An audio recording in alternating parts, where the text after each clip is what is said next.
Thank you, Mr. Speaker. May I speak on the bill? Yes, sir. I appreciate the comments so far on the bill, but I just want to point out a few things. One, this is regarding spending of taxpayer money. It allows the following. If the Attorney General sees a constitutional issue with a bill, he may challenge it, that being an act of the General Assembly.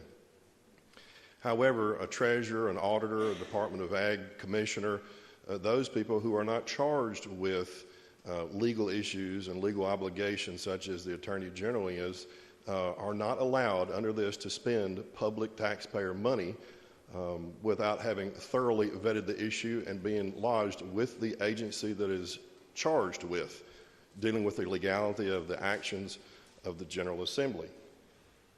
I think what the lady from Letcher was getting at in one of her comments in the last sentence of the first paragraph is if a constitutional officer, let's say such as the treasurer, thought something was wrong, it was unconstitutional, she may not file suit with public money to challenge that. However, if she refused to perform the act, believing it to be unconstitutional and against her oath, someone might sue her, and if so, this bill does not prevent her from coming in and defending that action saying, I can't perform that because it's unconstitutional.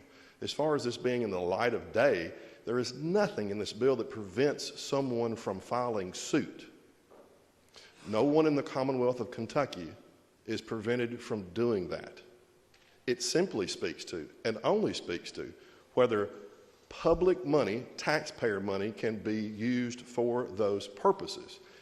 Surely, in our short time here, and surely within the longer time of people around here, they have seen where some people have taken up lawsuits that taxpayers probably wouldn't like to know they were funding.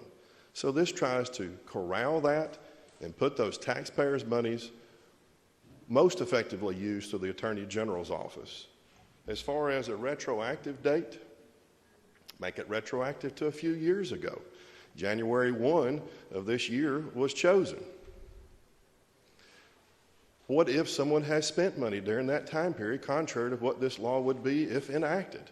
Well, whenever we have someone in the executive branch, the entire executive branch, that spends money that's not appropriated, then you have the option of doing nothing, you have the option of talking about it, or you have the option of seeing if someone wants to sue upon it.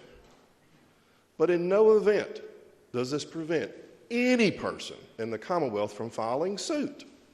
It simply speaks to whether you can use taxpayer money, public money, for your own private, personal view of what the constitutionality is, unless you've been charged with that duty as the Attorney General has. Thank you, Mr. Speaker.